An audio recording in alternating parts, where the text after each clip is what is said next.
പ്രായഭേദമില്ലാതെ പ്രണയം ആഘോഷിക്കുന്നവർക്കായുള്ള വാലന്റൈൻസ് ദിനമാണിന്ന്. ഈ ദിനത്തിന്റെ ഉത്ഭവത്തെക്കുറിച്ച് പല കഥകളുമുണ്ട്. ഏറ്റവും പ്രചാരത്തിലുള്ളത് സെന്റ് വാലന്റൈനുമായി ബന്ധപ്പെട്ടതാണ്.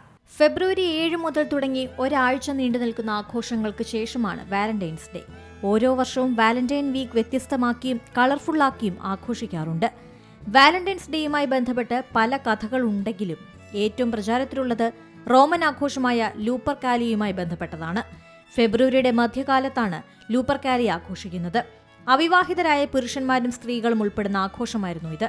എന്നാൽ ഈ ആഘോഷം ക്രൈസ്തവാഘോഷമായി കാണാനാവില്ലെന്ന് പറഞ്ഞ് പോപ്പ് ഗലാസിയസ് ഒന്നാമൻ ഫെബ്രുവരി 14 സെന്റ് വാലന്റൈൻസ് ദിനമായി പ്രഖ്യാപിച്ചുവെന്ന് ഒരു കഥ.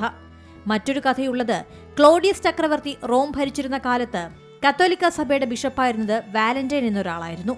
വിവാഹം കഴിഞ്ഞാൽ പുരുഷന്മാർക്ക് കുടുംബം എന്നൊരു ചിന്ത മാത്രമേ ഉള്ളൂ എന്നും യുദ്ധത്തിൽ ഒരു വീര്യവും കാണിക്കുന്നില്ലെന്നും ചക്രവർത്തിക്ക് തോന്നി.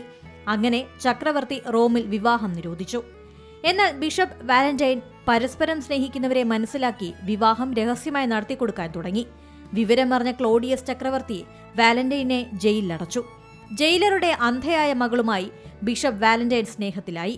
ബിഷപ്പിന്റെ സ്നേഹവും വിശ്വാസവും കാരണം പെൺകുട്ടിക്ക് കാഴ്ചശക്തി ലഭിച്ചു. അതറിഞ്ഞ ചക്രവർത്തി വാലന്റൈനെ തലവെട്ടാൻ വരെ വിധിച്ചു.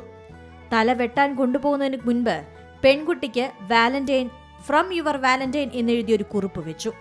അതിനുശേഷമാണ് ബിഷപ്പ് വാലന്റൈൻ ഓർമ്മയ്ക്കായി ഫെബ്രുവരി 14 വാലന്റൈൻസ് ദിനമായി ആഘോഷിക്കുന്നത് എന്നതാണ് മറ്റൊരു കഥ.